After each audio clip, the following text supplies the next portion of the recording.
নমস্কার বন্ধুরা, আমি নবনীতা আর নবনীতার পাকশালায় আপনাদের সকলকে স্বাগত জানাই। পাতুরি মানেই অনেকেরই ধারণা শুধুমাত্র মাছেরই পাতুরি হয়, তাই সেই ধারণা বদলে দিতে আর একঘেয়ে মাংসের ঝোলের স্বাদ বদলাতে নিয়ে এলাম চিকেনের একটি নতুন রেসিপি, চিকেন পাতুরি। বন্ধুরা, এই চিকেন পাতুরি রেসিপিটি খুবই সুস্বাদু এবং তৈরি করতেও খুব কম সময় লাগে। এবার চলুন দেখে নেওয়া যাক কীভাবে তৈরি করছি। 5 থেকে 6টা কাজু নিয়ে নিয়েছি 2 চা চামচ সাদা সর্ষে, 1 চা চামচ পোস্ত আর সামান্য জল। এবার এটা আমি একটা পেস্ট তৈরি করে নেব। দেখুন, একটা মিহি পেস্ট আমি তৈরি করে নিয়েছি। এটা সরিয়ে রেখে দিচ্ছি। আমি চিকেন পাতুরির জন্য নিয়েছি বোনলেস চিকেন, আর চিকেনগুলো এরকম ছোট ছোট করে কেটে নিয়েছি, ছোট ছোট এবং একটু পাতলা করে নিয়েছি। চিকেনগুলো পাতলা হলে সমস্ত মশলাগুলো ভালোভাবে ঢুকে যাবে, সেই কারণে কিন্তু আমি পাতলা করে নিয়েছি।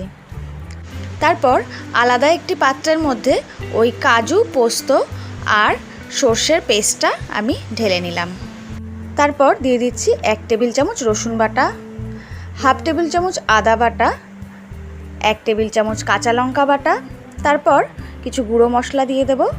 প্রথমেই দিয়ে দিলাম 1/2 চা চামচের একটু কম পরিমাণ হলুদ গুঁড়ো, 1/2 চা চামচ গোলমরিচের গুঁড়ো, 1/2 চা চামচ জিরের গুঁড়ো, আর 1/2 চা চামচের একটু বেশি পরিমাণে গরম মশলার গুঁড়ো, আর 1/2 চা চামচের একটু কম পরিমাণ ধনের গুঁড়ো, আর দিয়ে দিয়েছি 1 টেবিল চামচ দই, 1/2 চা চামচ লবণ। এবার দিয়ে দিচ্ছি 1 টেবিল চামচ সর্ষের তেল। যেহেতু পাতুরির স্বাদটা কিন্তু সর্ষের তেলেই ভালো আসে, তাই আমি এখানে সর্ষের তেলটাই ব্যবহার করছি। এবার এই সমস্ত মশলাগুলোকে একটি চামচের সাহায্যে আমি ভালো করে মিলিয়ে নিচ্ছি।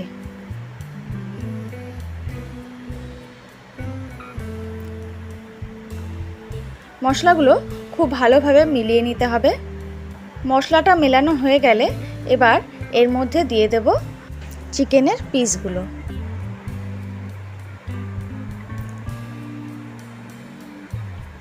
একে একে সমস্ত চিকেনের পিসগুলো দিয়ে আবারও ভালোভাবে মশলা মেখে নিতে হবে।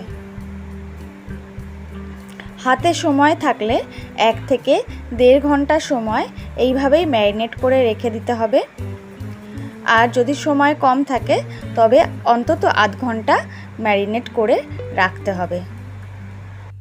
মাংস মাখা হয়ে গেছে, আমি এবারে ঢাকা দিয়ে সরিয়ে রাখলাম। এবার গ্যাস জ্বালিয়ে আমি কলা পাতাগুলোকে এইভাবে একটু সেঁকে নিচ্ছি। কলা পাতাগুলো এইভাবে সেঁকে নেওয়ার কারণে যখন আমি চিকেনের পিসগুলো এতে দিয়ে ভাজ করব, কলা পাতাগুলো ছিঁড়ে যাবে না। তাই এইভাবে খুব সাবধানে কলা পাতাগুলো ধুয়ে পরিষ্কার করে নিয়ে তারপর গ্যাসের চুলায় একটু সেঁকে নিতে হবে। দেখুন, চিকেনটা ম্যারিনেট হয়ে গেছে। এবার একটা কলা পাতা নিয়েছি। কলা পাতার মধ্যে 4 থেকে 5 পিস চিকেন আমি দিয়ে তার সাথে সামান্য মশলা দিয়ে ভালোভাবে ভাজ করে দেব।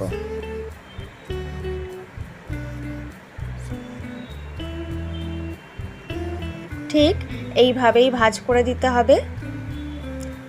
অনেকেই কিন্তু এইভাবে ভাজ করে আবার সুতো দিয়ে বেঁধে দেন। যেহেতু আমি কলা পাতাগুলো সেঁকে নিয়েছি, তাই কিন্তু আর সুতো দিয়ে বাঁধতে হবে না, এইভাবেই ভাজ হয়ে থাকবে। তারপর আর একটা পাতা নিয়ে তাতেও আমি এইভাবে মশলা দিয়ে আর 4-5 পিস চিকেন দিয়ে ভালোভাবে সাজিয়ে নিলাম। এইভাবে আমি 3টে পাতায় আমি চিকেন আর মশলা দিয়ে সুন্দরভাবে ভাজ করে একটি ছিদ্রযুক্ত থালার ওপর রেখে আমি স্টিম হতে দেব। একটি পাত্রে আমি জল নিয়েছি, তার ওপর এই ছিদ্রযুক্ত থালাটি আমি দিয়ে দিয়েছি। তারপর ওপর থেকে ঢাকা দিয়ে দিয়েছি। এইভাবে 15 থেকে 20 মিনিট স্টিম হতে দিতে হবে। দেখুন, 15 থেকে 20 মিনিট পর ঢাকা সরিয়েছি আমি। পাতার রঙগুলো বদলে গেছে। আমি গ্যাসের ফ্লেমটা অফ করে দিয়েছি। আমাদের পাতুরি কিন্তু একদম রেডি হয়ে গেছে।